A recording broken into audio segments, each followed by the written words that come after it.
not only the USFL, but XFL as well, is that there's rumblings that there's potential ownership opportunities for the franchises within the USFL and the XFL. We've heard this, but now we had a little bit more than just a rumor. See, Gene Hallman, president and CEO of Bruno Event Team, was a guest on the three-man front to talk about the Birmingham, of course, becoming the hub city for the USFL. He also revealed some interesting draft news, team ownership, and a potential owner for the New Jersey Generals. Hallman talked about Brian Woods, how he heard about the league coming back, went on to say the USFL never wanted to host their hub season in an NFL market, and that Shanks and others had been eyeing Birmingham for a while. So they were definitely going to do that. He also noted that there could be 8 teams this season in the hub city, 4 teams next season, and then by year 3, we've heard that before, all the teams will go into their host cities. We'll see how that. He also talked about the USFL's business model being similar to MLS. So I thought this was interesting. He said, quote, "It's a business model that's similar to MLS, where Fox will maintain ownership of the league as a whole, and they'll have independent owner-operators in each market, much like a Chick-fil-A franchise. You don't own it, but you're part of the action in that market. There'll be spaces of that community, the owner-operator." So he kind of say, I'm assuming that the NFL's model is not like that. But this kind of idea that it's a Chick-fil-A franchise, and so that makes it very interesting indeed. I would assume we wouldn't get any owners' announcements this season. I wouldn't do it. I would wait till the season is over and then kind of talk about ownership. But hey, you never know. I'm not in charge. He also talked about former Major League All-Star shortstop Alex Rodriguez was actually in talks to own a USL franchise. Quote, he said, "It was kind of funny. In the very first meeting, we were at the Major League Baseball All-Star game, and they were in the production trailer, and they had it on stage. Eric Shanks took his phone and tilted it to the right and said, 'This guy sitting beside me is a guy we're already talking to about being an owner-operator in New Jersey.' And it was A-Rod. He said they want high-profile people like that involved with their franchises." Absolutely.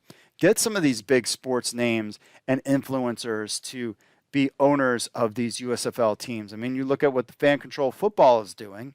They are having, trying to land, names like Miro, Rusev from the WWE, lots of former NFL players involved with the league in Fan Control Football. So I think the USFL wants to take this to the next level and get, kind of even higher guys up. Maybe how funny it would be if Derek Jeter and A-Rod owned teams, or, Magic Johnson owned a team, or, Shaquille O'Neal, Charles Barkley, that kind of thing. So we will see where this leads to. He also said, Hallman also talked about the relationship between Fox, the USFL, and the NFL, and basically said Goodell and Eric Shanks at Fox Sports are very close friends, associates. Basically, the NFL is going to stay out of the USFL's way and let them kind of do their thing as well. He was asked about the USFL draft taking place in February.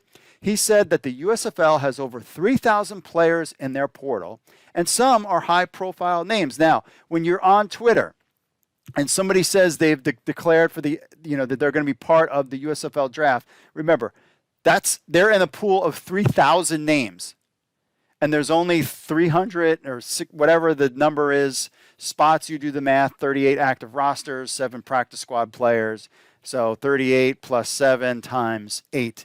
That's how many spots there is. So there's not a ton of spots, but these people say, I'm getting drafted or whatever. I don't know about that. They're part of the 3,000. Let's just put it that way.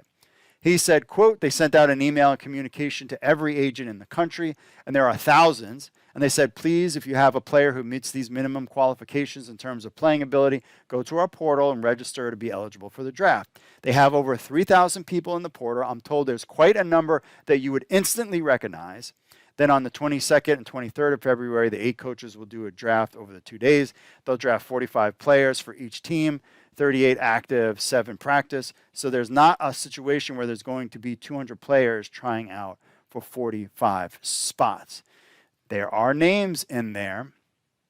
They're going to draft the 45 guys that they deem the best for their team. There's tons and tons of research going on among these 8 coaches, overall players. And I'm told that when it's all said and done, you're going to have 5 or 6 solid, very high profile type names with each team, which gives it the cachet it needs to market. Now, it's interesting in the XFL world, they basically build everything around the quarterback as kind of that marketable franchise type person.